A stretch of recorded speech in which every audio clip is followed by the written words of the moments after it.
I'm going to have to drive my car on Thursday. Oh my God. Now, when was the last time you drove? Probably just before Christmas. Wow. When I stopped going to the gym, because I went so 18th of December, something like that. Okay. So 3 months ago. It's not that bad. But yeah, we can, anyway, 3 months. Yeah. All right. Well, let's talk about that on the podcast anyway. Are you ready? Yes. Yes, indeed. Okay. 3, 2, 1.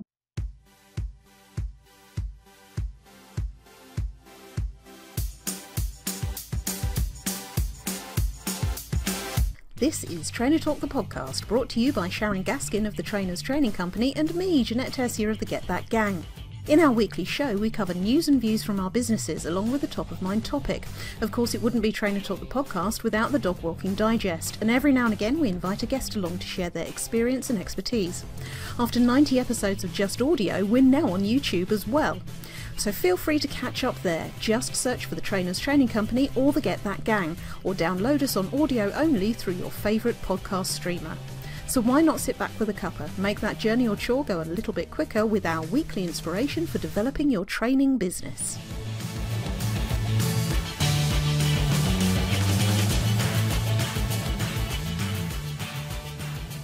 Welcome. This is Trainer Talk the podcast, and we're at episode number 98. And if on cue, the sun's come out for me. How's the sun doing for you, Sharon? Well, it's kind of lurking. It's lurking there, ready to strike at any minute. Yes, indeed. But let's hope that it will just, stay where it is for now, for the duration of this podcast, so that I don't sit here looking like a zebra. So. Oh, that's funny. Tell us about your week. Come on. Oh God, my week was lovely in one way, because I was spending lots and lots of time with all my lovely clients and all my various programs that I'm delivering at the moment. But in another way, it was absolutely horrible. Oh, really? Why is that? Do tell. Well, because it was just so mad and there's just so much to do. I've just literally written down everything that I was involved in last week, just so that you could understand that I'm kind of, it was real. It was a real thing last week. So I did. So these were all the things I had to turn up on Zoom for. So I did a spotlight session. My Trainer Talk members. I did 2 one-to-one client sessions. I did a daily Facebook Live every day at 7 o'clock including Saturday and Sunday, for my How to Launch a Training Business in 30-Day program. I did a weekly catch-up session also for my 30-day program. I delivered a mindset webinar for my complete trainer people on Friday. I did a Trainer Talk welcome session for new members to Trainer Talk. I did some one-to-one sessions with my Transformers, my mastermind program people. And I did a whole day with my Transform program on Thursday. Mm-hmm. Just a few things. That was just work stuff, right? And on the personal development side of things, you had an exciting... Oh, yeah, and then I was on a course at the weekend for 3 days, which I didn't manage to do all of for various reasons, but I managed to do most of it. But anyway, so, it was just absolutely pretty manic. Bonkers last week. That's a week. In fact, that's a fortnight in a week, really, isn't it? Exactly. Yeah. So you must be exhausted.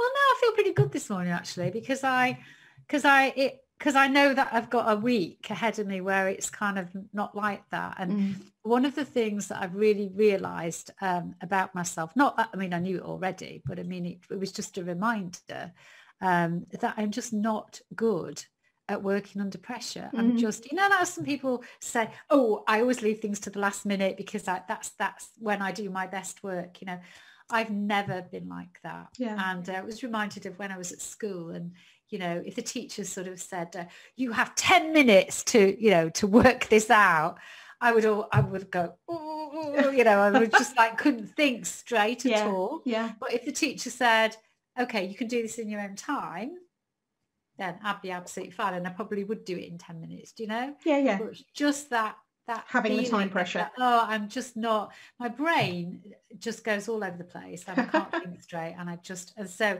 it was just, last week was just kind of like that. So I really had to channel my as I said on the mindset webinar on Friday, I really had to channel my two things, which is number one, show up for one thing at a time and only one thing at a time. And number two, when you do show up for that thing, you just engage in it totally, fully, enjoy it, and just shut everything else out. And that's the only way that I can get through it. But I was really glad on Saturday, well, actually Friday afternoon, because we did the webinar, didn't we, Friday morning, and then took Gem out, and it was like Friday afternoon, it was like my course starting. It was like a little treat. It was like, oh God, oh my goodness, that week was over. And then the weekend was just, just catching up with stuff, but not that frenetic sort of activity, which was, definitely. My head feels a lot clearer today, which is nice. Well, it is nice when you have been technically in charge of all these different meetings and things that are going on, to have something where somebody else is steering the boat and all you have to do is sit and listen. I mean, it's a program and it's personal development, so there's stuff you have to think about, but it's not, none of it is critical in terms of thinking about it on behalf of other people like we do when we're running something. When you are a participant, it's much easier to sort of sit back and let somebody else worry about whether the internet connection is good enough, or whether the next slide is coming up, or whatever it might be, so that it is sort of oddly relaxing in a way, isn't it? And it was so funny actually, because we had, in the course of the 3-day program with Michael Neal, it was we had everything like that. We had internet connections being lost, it completely went for like 20 minutes and then had to reappear, and the woman who's like his techie producer, she's in the UK and he's in like LA, and everything was completely lost, and it was like, okay. And then when he came back, he had a completely different camera because they'd had to do something, it was it was fine, but and then we had dogs barking. Well, we know how that feels. I know, because his dogs are brilliant. His dogs are always around, and then it was really early in the morning, so I think there's somebody delivered something, so the dogs were going ballistic, and he was telling his wife to like go and answer the door, and she wasn't there, so he had to get up and go and answer the door, and let them in. It's kind of like all this stuff. And then the most really interesting thing, because I was saying to you on Friday about how nervous I was about doing that webinar, because it wasn't, I was very conscious about doing mindset stuff, and I decided to adopt it.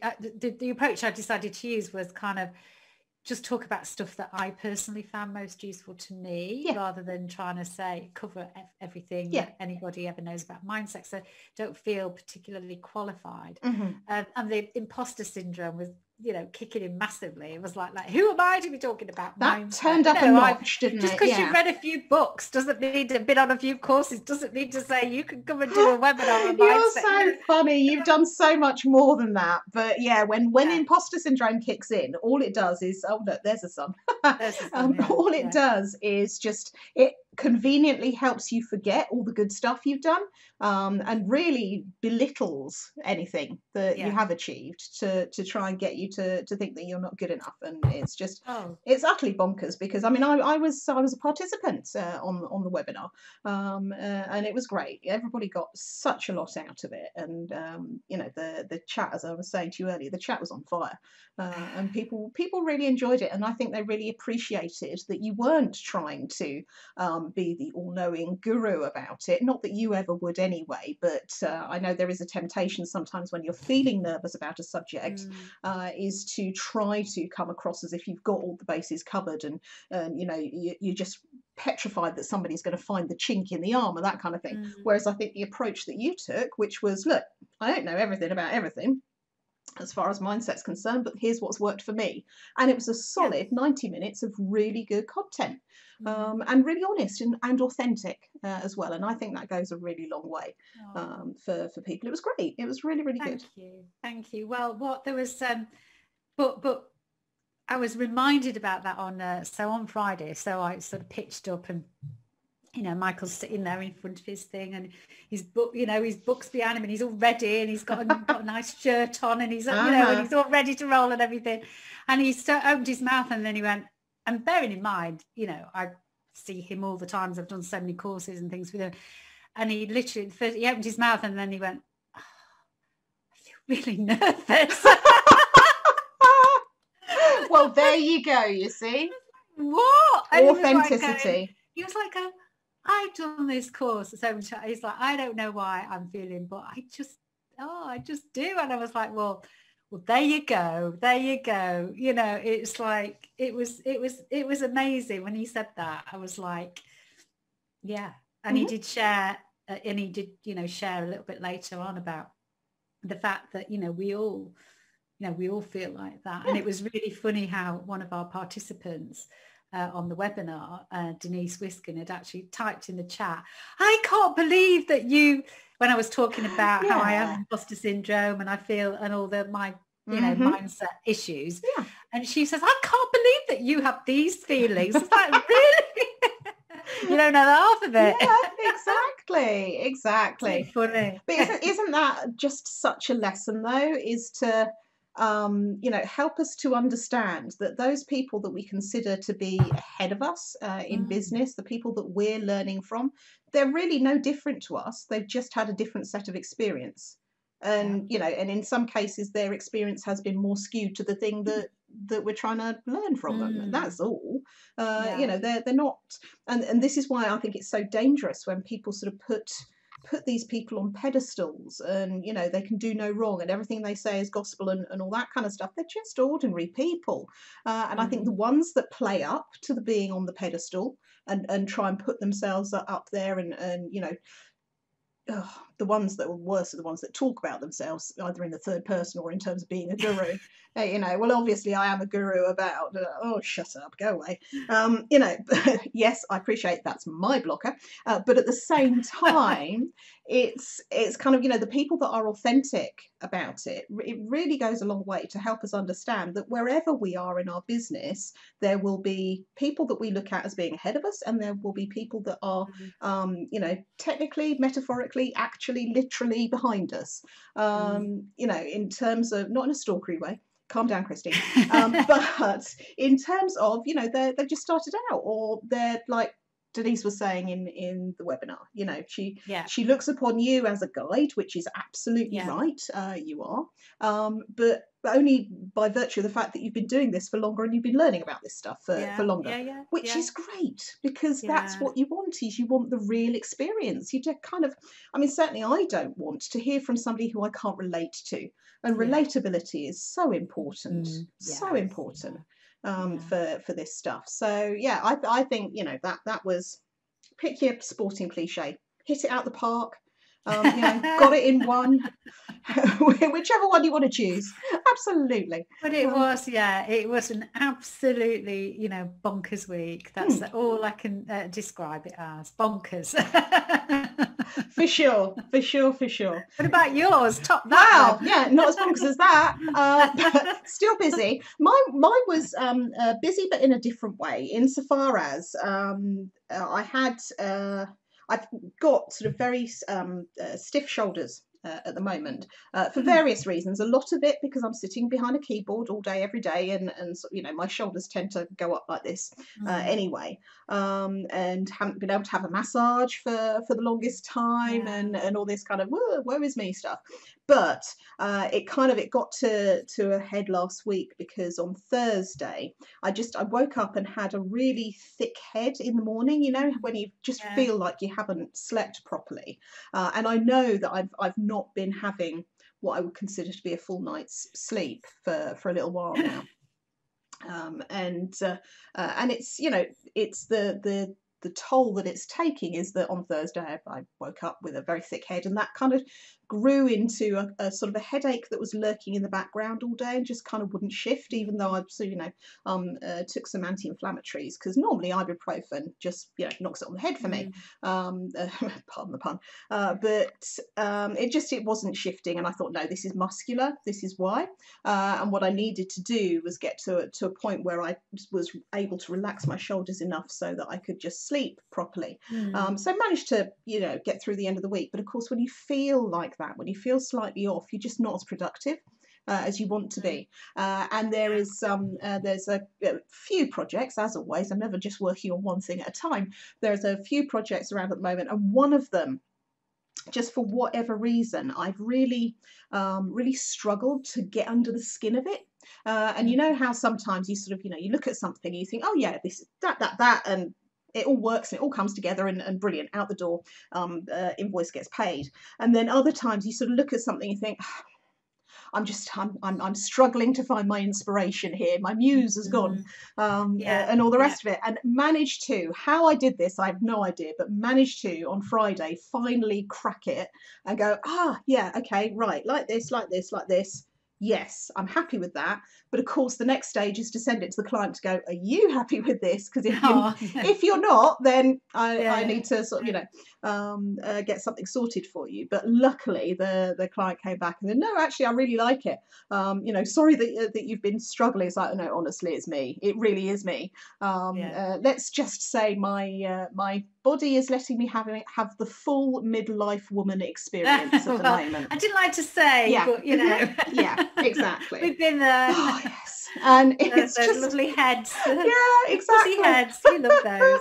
It's one of those things where having got it out the door and then got it to the client and then having the client come back and go, actually, I really like it. It's like, oh, thank God for that. It's like, phew, I'm not going quietly mad.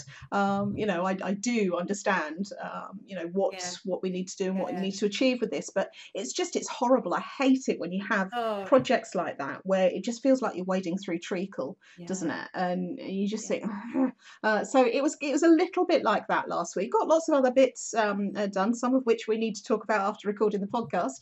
But there were just various things going on and ticking over and what have you. But one of the things I was able to do over the weekend is, and long-time listeners to the podcast will be aware that I've been talking about writing my book for a long time.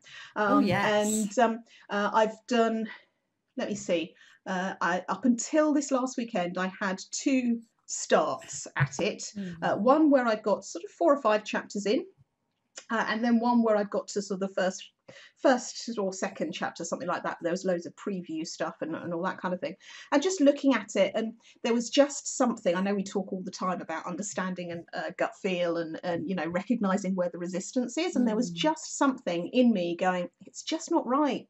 It's, the content is technically right, but it's just not right in terms of the sort of book that I want to produce, because I want it to be something that is, practical from the word go, and gives people information from the word go, because I cannot stand these books that purport to help you with something, and then you have to read the first 50 pages, which are just kind of rambling backstory, which will be interesting later, but actually I want to know the thing I want to know now. The thing that you promised me on the cover in your title, that's the bit that I want to get to. So I really want it to be a really practical book.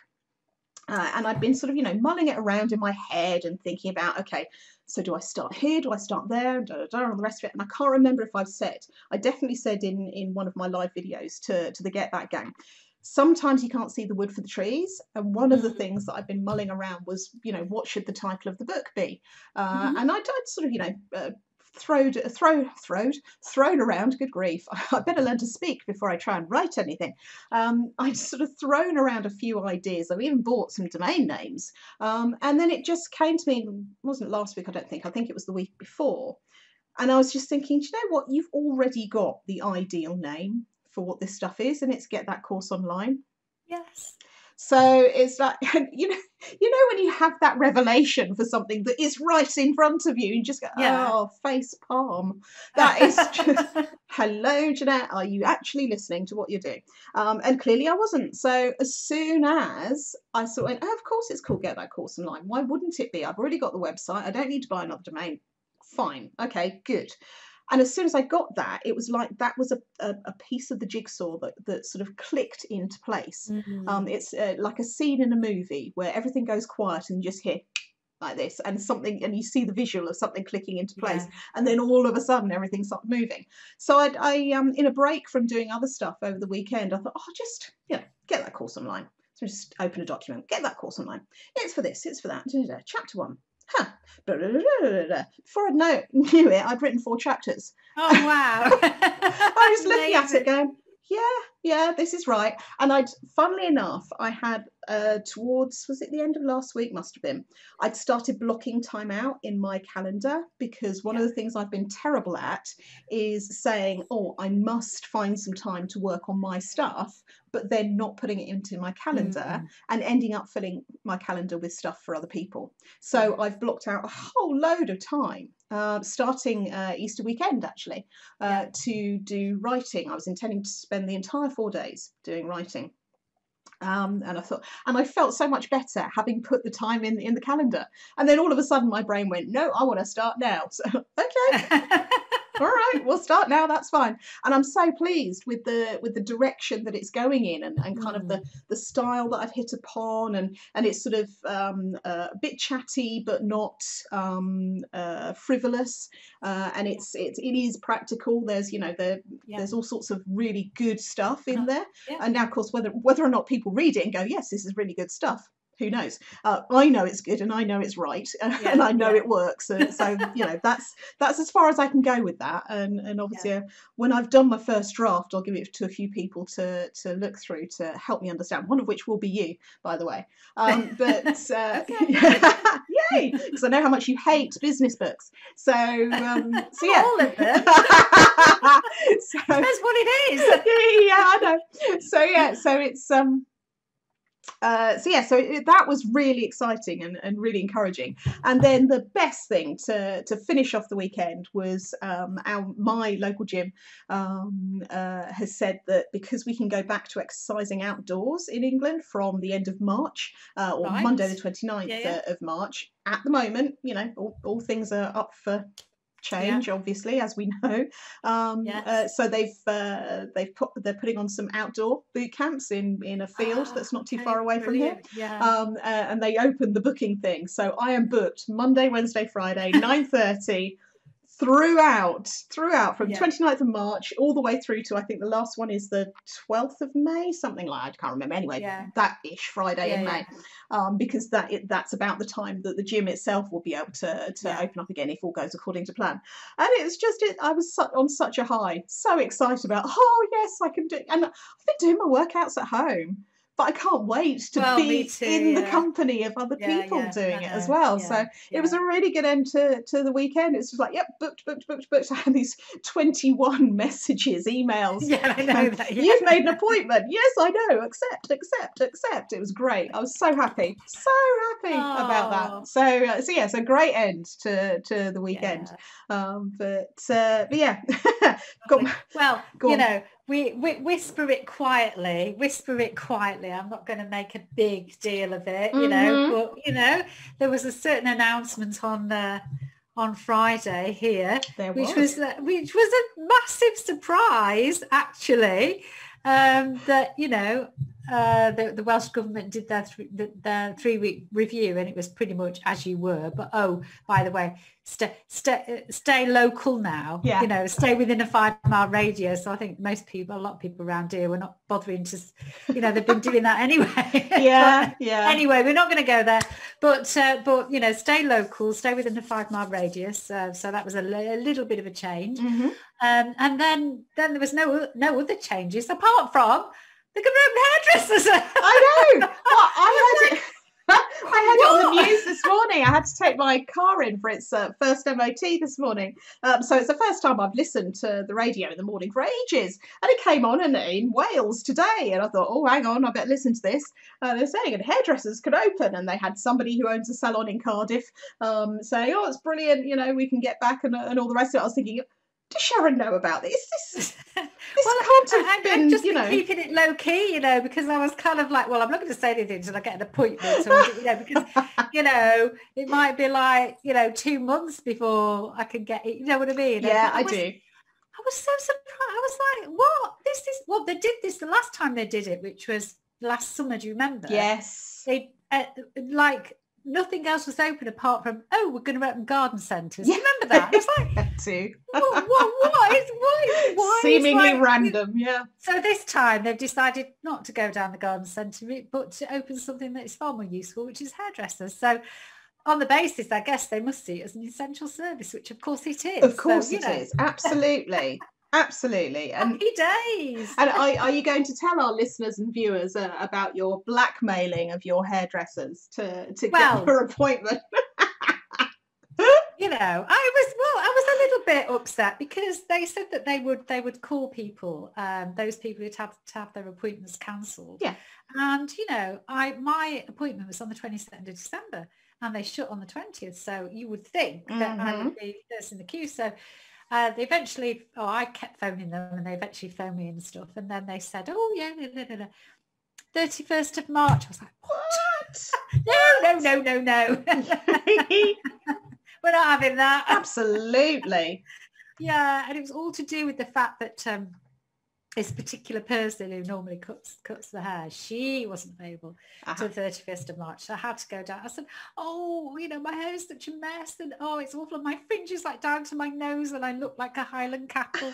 And you know, I'm on Zoom all day, and I look absolutely terrible. And oh, it's awful. And you know, there must be somebody in the salon that can cut my hair. I don't need to have her. Just somebody just give it a trim, and then we can do it properly later.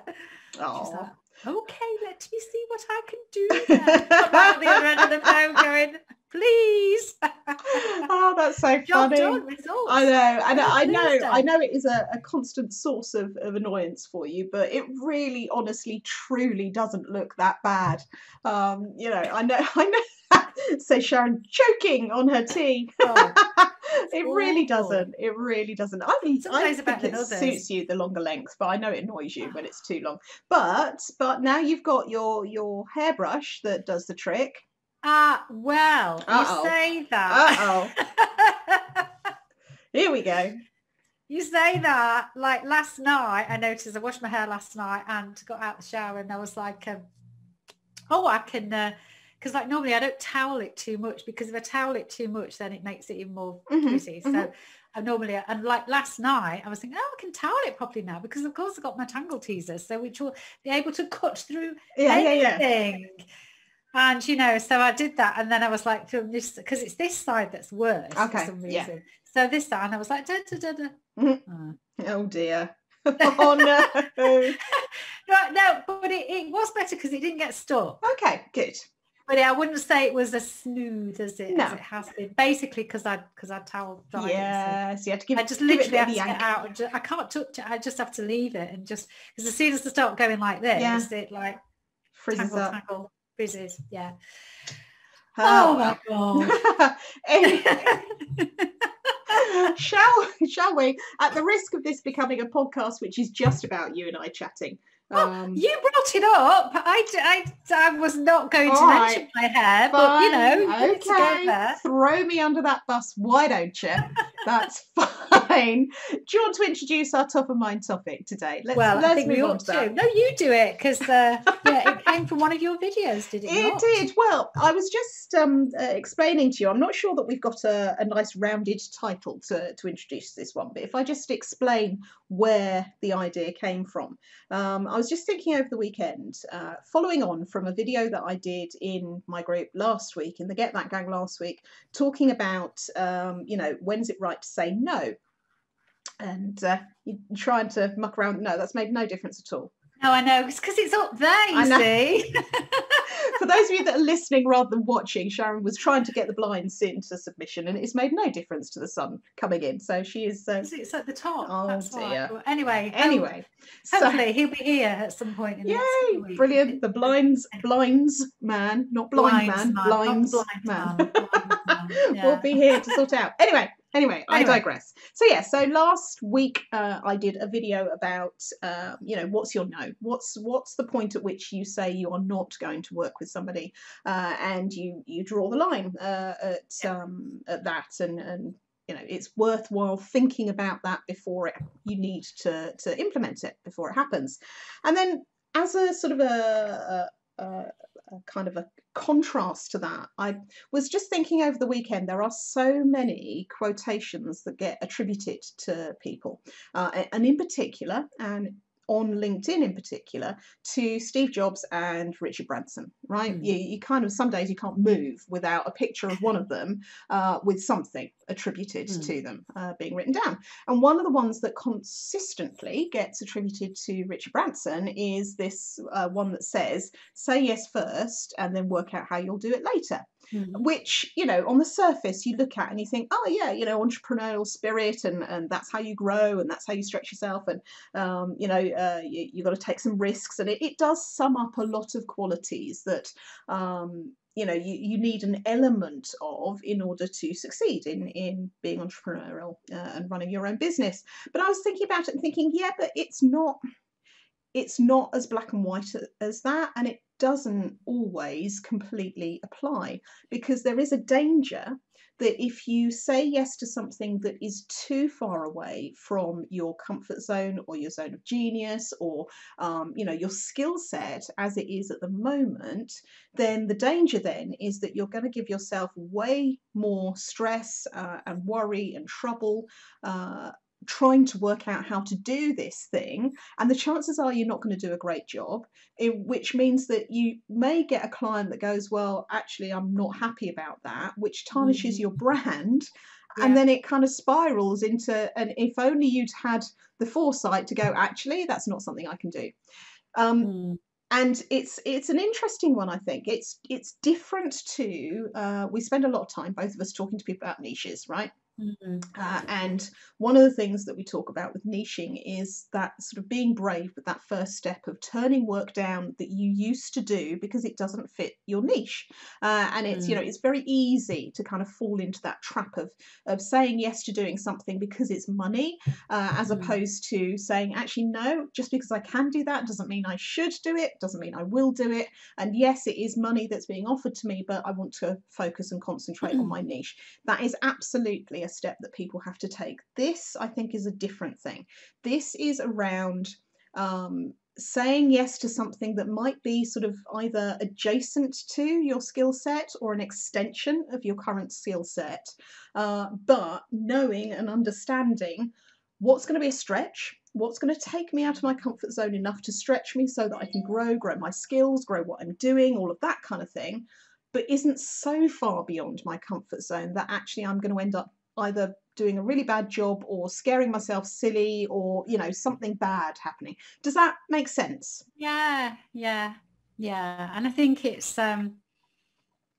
quite hard to do that. I think you kind of like described the stages we go through as, or the typical stages people go through as business owners, because they start off in that space of just sort of saying yes to everything, just in case nothing else comes along, and they have to, you know, and you have to do it, and then you sort of, you know, then you move on and you become a little bit more kind of like discerning, don't you? You get a little bit more confident, and then there's also, isn't there, kind of like maybe a third stage where you really get really clear on what it is that you love to do, and it's basically all about, you know, cherry picking the, I could do that, but basically this is the stuff that, you know, is in my, as you said, my zone of genius. This is stuff that I love to do. This is where, you know, this is my best work.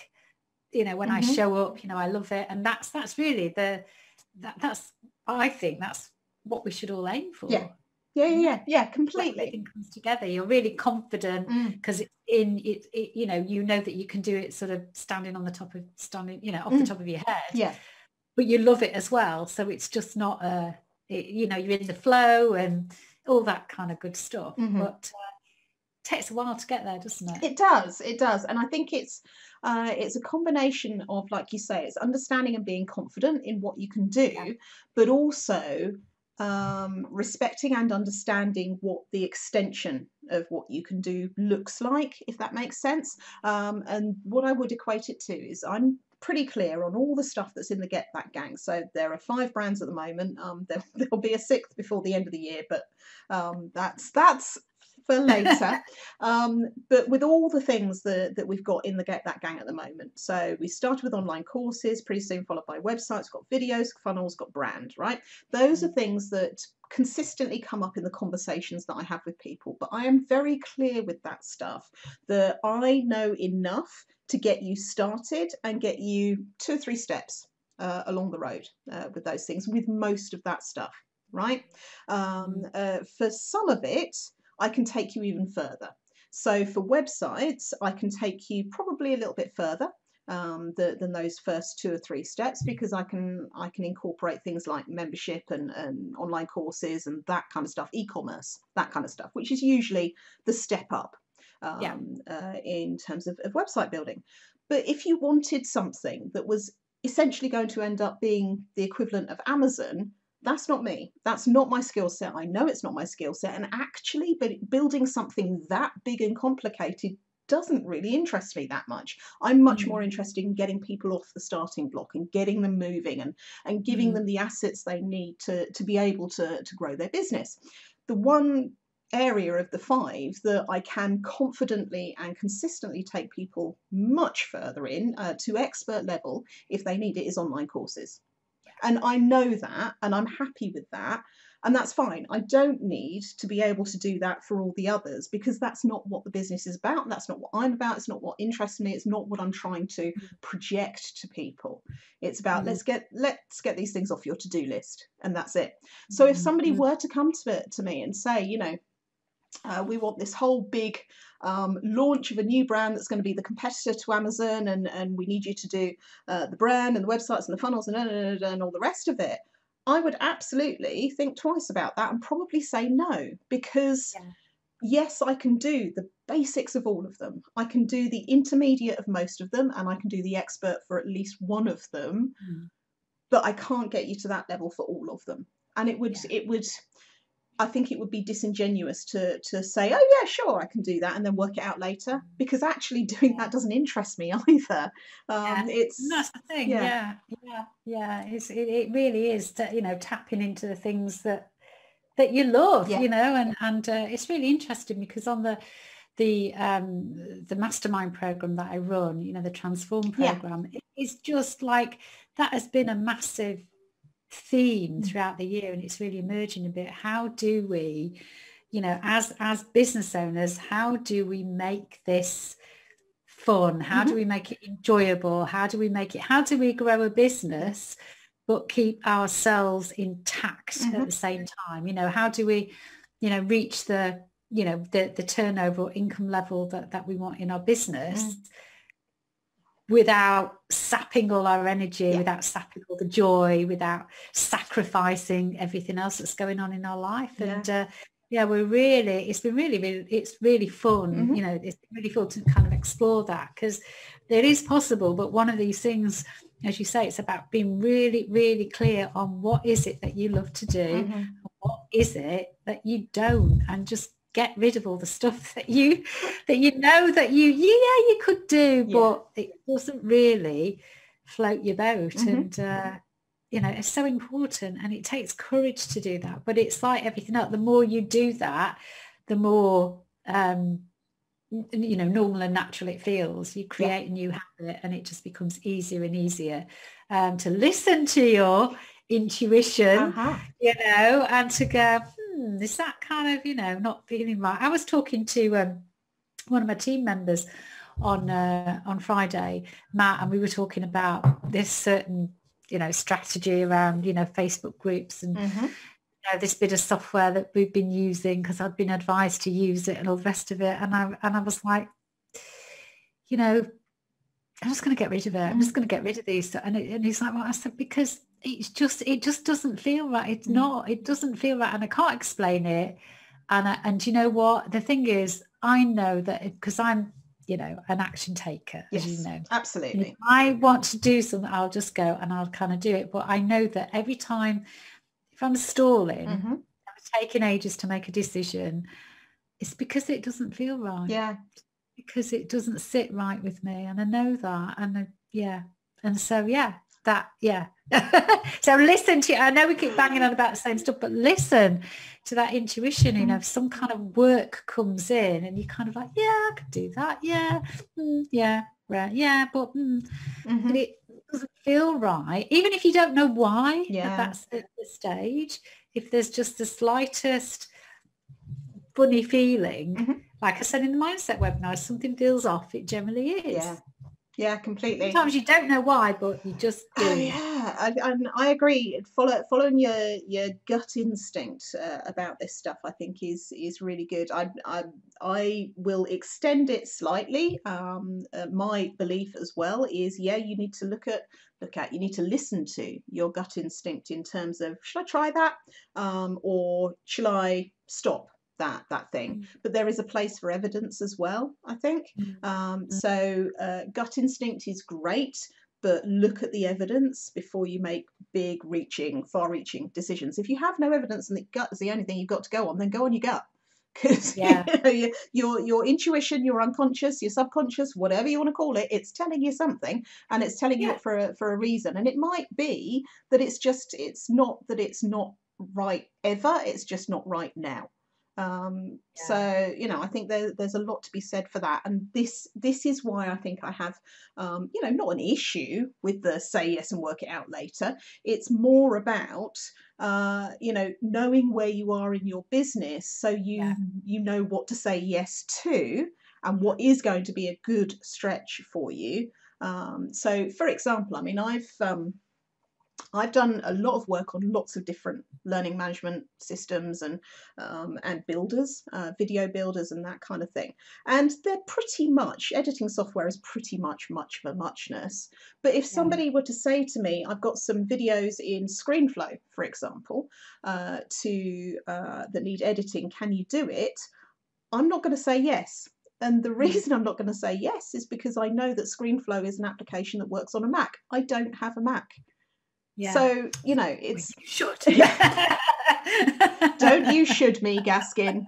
Don't you should me. After Friday's webinar, ignore the shoulds.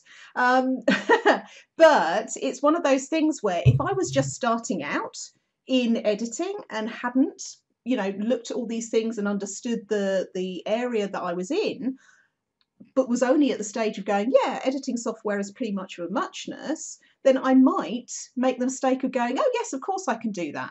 And then it's not until the work comes in and I go, I can't read this file. Why can't I read this file? Oh, now in order to do this editing, I have to go out and buy a Mac. Hang on, that's not going to be cheap. Right? So it's kind of, it's understanding the space in which you're operating. Whereas if somebody were to say to me, I've used the authoring tool Adobe Captivate. There is another one which is Articulate Storyline, and they're kind of, you know, equal in terms of what they can do and all the rest of it. It's just one is Adobe and one is Articulate. I have never used Articulate Storyline, but I've seen stuff that has been produced on it. But I have used Adobe Captivate. So I'm pretty confident that if I needed to, I could work out how Storyline works. So if somebody said to me, you know, we need to build it, it has to be done in Storyline, can you do it? Yeah, I can do it. Because I've done the research, I know how much it costs, it's, you know, on a par, etc., etc. I can get into it, I can work it out, I'm pretty confident I could do that. But I only know that because I've been working around this stuff for long enough to understand that those two things is not a big leap, whereas the editing tools that I was talking about, you know, going for something that only works on a Mac, that is a big leap because I don't have that kind of technology easily at my disposal. So not to say I don't have people on my team that can do that. Yeah, absolutely. But you know, it's kind of, it's understanding where you're at and understanding what the landscape looks like in your particular area of expertise in order to know what's going to be a good stretch, what's going to be an overwhelm stretch for you. Absolutely. So, yeah, perfect. Lovely. Well, there we are. And you were making lots of points with your microphone there, so well done. Sorry. I love it. It's when you get passionate. So I'm going to make the point with the microphone. Okay, all right. Of course. Talk to us about the Dog Walking Digest, Sharon. How's Jem? Oh, well, she's all right. She's a little bit better after, you know, last week's debacle, you know, when she squealed and her legs. Collapsed. But then she turned around and then, jumped onto the sofa. Yeah. So she seems to have been all right by then. She had a little episode the other day where she was literally running. She was literally running through the park, which was lovely. Wow. And when she gets onto the beach, so Yeah. I don't know. She's a bit of a fraud. But the big news for her is that she didn't have any dog food yesterday because we get our dog food delivered and there was a little, and we have it on kind of like a loop and things. Yeah. But over Christmas, because there wasn't going to be a delivery over Christmas, you had to kind of like squeeze in an extra one. Right. Which meant that you got to a point where you had like loads of dog food in the cupboard. Mm-hmm. So I was like, okay, we better just press pause for a month. And then noticed like yesterday, I was like, oh my God, she's literally like got one portion of dog food left. Fortunately, it arrived this morning. Hey. So, but they're so funny, aren't they, dogs? Because like normally she goes out for a walk in the morning. We put the food in a bowl, and quite often she'll just leave it there the whole day, or until like some nice bit of pasta is on top of it or whatever. It's rare for her to come back and just eat it all straight away. Of course, this morning, because there was no food in the bowl, she's looking at it like, where is it? And then keep coming up to giving you those sad eyes, like, there's no food I'm so hungry. What are you doing to me? She's going to waste away, isn't she? Poor thing. I know. But anyway, they've been now, so there's food in her bowl now. Has she ate it? No. They're so funny, aren't they? So funny with their little quirks, honestly.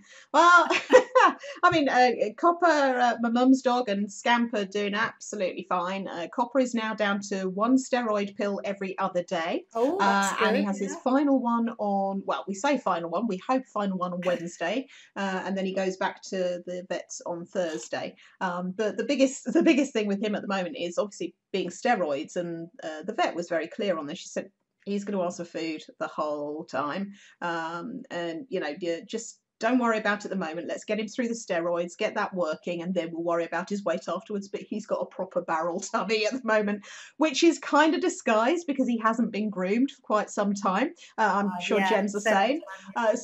He's just fur everywhere. It's just a big ball of fluff, and a solid one at that, with his tummy. But by contrast, well, I say by contrast, Scamp isn't overweight or anything like that, but he doesn't need grooming because he's a short-haired terrier, so it just falls out all over the place. That's the biggest thing with him. But he has to get used to the fact that Copper is now getting fewer treats because he needs to start going on a diet and that kind of thing, which means that Scamp can't have them either. And the funniest thing is that Mum's absolutely terrified that he won't love her anymore because she's not allowed to give him treats. Of course. No, I think you'll be okay somehow because, I've not been giving him treats all the time. And, he still likes me. It'll be all right. Yeah, but it's just so funny. She's like, oh, no, he's looking at me. It's like, yeah, so it doesn't mean you have to give him something. It's okay. Oh, but, no, he's fine. So it's, she talks about, oh, Copper hasn't had any treats and doesn't do this and doesn't do that. Oh, but look at the bowl of pudding. We had lemon tart and cream with some fresh raspberries. No, frozen raspberries on top. And she said, oh, look, there's nothing really left in that bowl. He can have that bowl to live. It's like, no, it's only the cream, the extra thick double cream that you got to go with it. No, there's no calories in that stuff, Mum. It'll be fine, honestly. It's like, oh, I suppose that's why he's put on weight, isn't it? Mm-hmm. Yeah. Yeah, that'll probably have something to do with it. Yeah, exactly. So it's going to be fun times over the next few months while Copper is supposed to be on a diet. Mum's supposed to be on a diet as well, but I mean, she stopped cake making, but she will have a treat every day because you've got to have a treat every day. It's like, oh my goodness sake, you're in your mid-70s and you can't enjoy life now. Well, this is it. Yeah, there's no hope, is there really? I mean, come on, life is too short as it is to sort of spend it going, oh well, I'd really like that, but I can't. Exactly. Anyway. Yes, all right. Well, I think we are done for this week. Yes. Mews all over the place. Lovely. Thank you very much for your company, and thank you very much for your company, everybody, lovely listeners, all the rest of it. And we will see you all again next week. We will indeed. And have an absolutely brilliant week. Take care. See you soon. Bye. Bye.